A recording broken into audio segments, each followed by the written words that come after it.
नाहीच घाबरत. डॅशिंग बाज आहेत एकदम.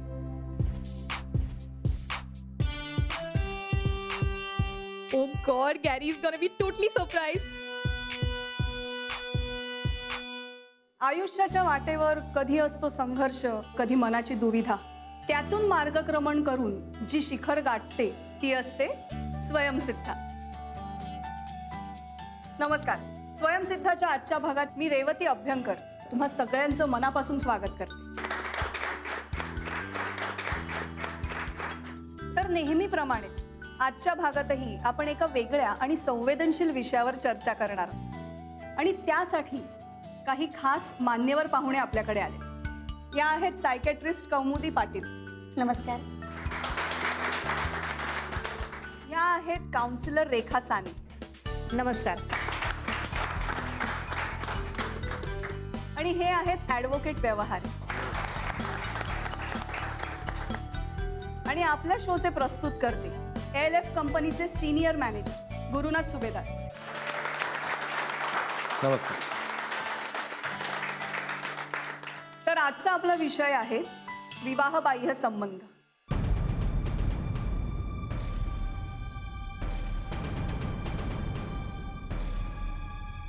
आजकालच्या काळात विवाहबाह्य संबंध ही एक वाढत जाणारी समस्या झाली.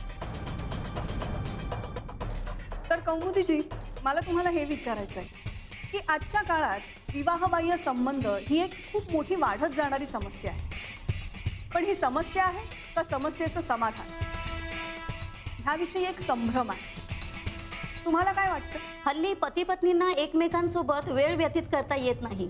याचं कारण म्हणजे प्रचंड बिझी लाईफ, कामाचा मानसिक ताण किंवा मग पैसे कमवण्यासाठी चाललेली रेस. या सगळ्यामुळे त्याचा जास्तीत जास्त वेळ ऑफिसमध्येच जातो. आणि मग ऑफिसमध्ये असल्यामुळे ऑफिसमधल्या कलिगच्या सहवासातच जास्त असतो.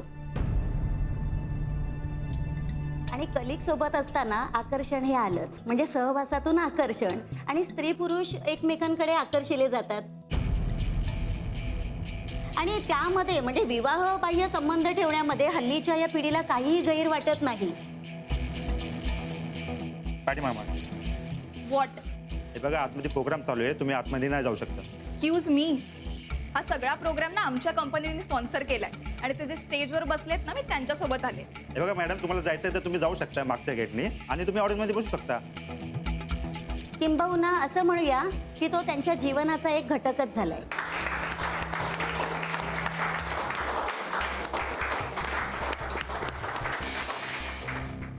आत्ताच आपण सुप्रसिद्ध मानसोपचार तज्ज्ञ कौमुदी पाटील यांची या विषयावरची मतं ऐकली. त्यांना असं वाटतं की ह्या सगळ्या गोष्टी समाजात वाढत चालल्या. त्याची कारणंही त्यांनी सांगितली. पण ह्या सगळ्याचा समाजावर, कुटुंबावर होणारा परिणाम चांगला की वाईट, हा प्रश्न उरतोच ना. विवाहबाह्य संबंध खरंच आवश्यक आहेत का? त्याची किती गरज आहे समाजाला? हल्ली ऑफिसेसमध्ये, इंडस्ट्रीजमध्ये, जवळपास प्रत्येक क्षेत्रात ही प्रकरणं अगदी सर्रास होताना दिसतात.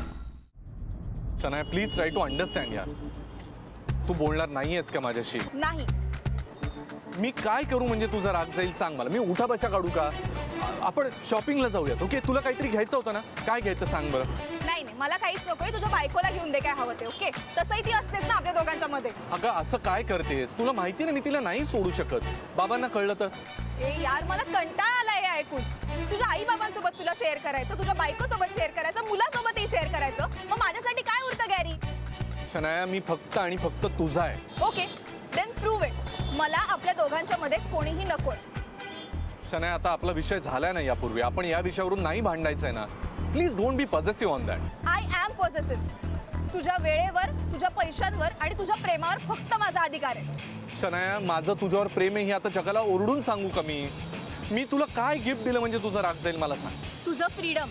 तू जोपर्यंत या सगळ्यातून मोकळा होत नाहीस ना, तोपर्यंत माझ्यावर प्रेम करू शकणार नाही. आणि मीही. बाय. शनाया, शनाया, शनाया, शनाया, खरंच या सगळ्यातून ना मोकळं व्हावंसं वाटतं. अवघड आहे 2-2 बायकांना सांभाळणं. तारेवरची कसरत आहे नुसती, दुसरं काही नाही.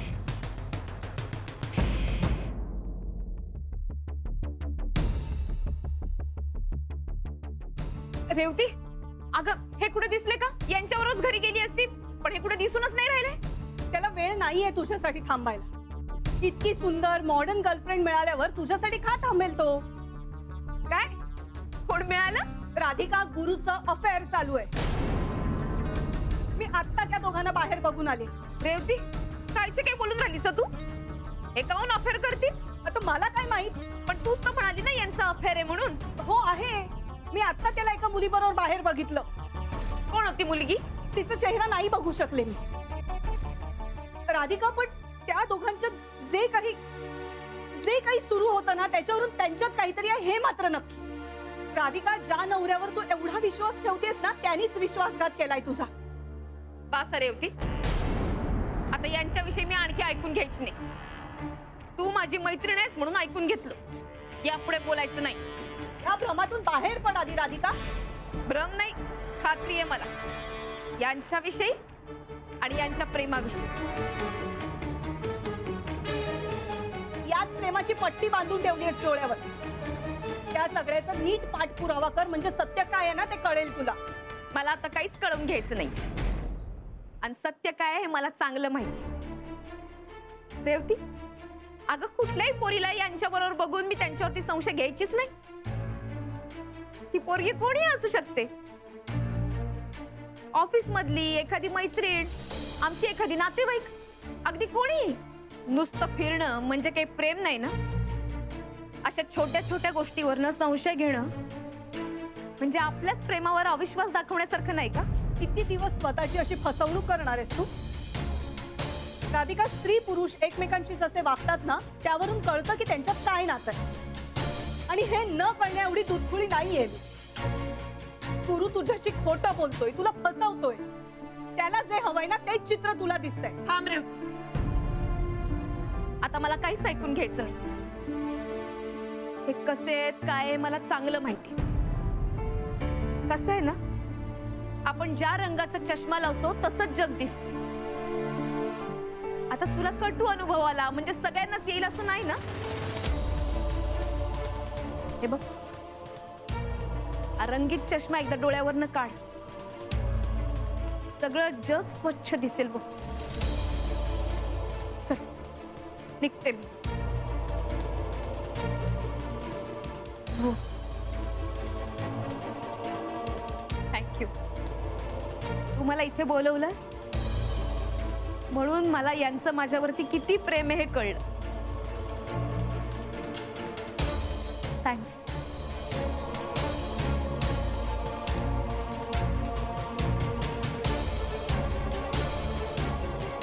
तुझा हा विश्वास खरा ठरावा असंच मलाही वाटतंय, पण दुर्दैवाने तसं नाहीये राधिका.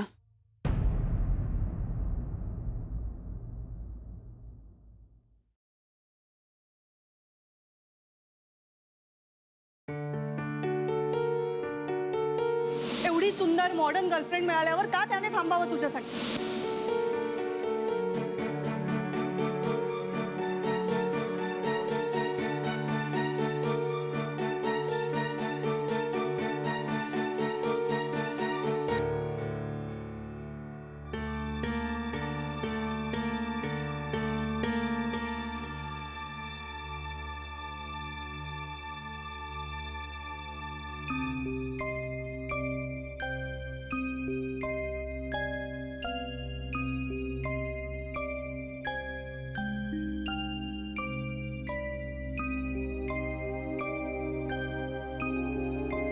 राधिका, ज्या नवऱ्यावर तू एवढा विश्वास ठेवतेस ना त्यांनीच विश्वासघात केलाय तुझा. राधिका, गुरुचं अफेअर चालू आहे. You dare point a finger at me, huh? I can screw your happiness. समजलं? अगं तू काय चालवलंयस हे? ती स्टुपिड जेनी मला इतकं बोलली सगळ्यांसमोर आणि तू एक शब्दही बोलला नाहीयेस तिला. तो आता इधर जेनी राहील किंवा मी.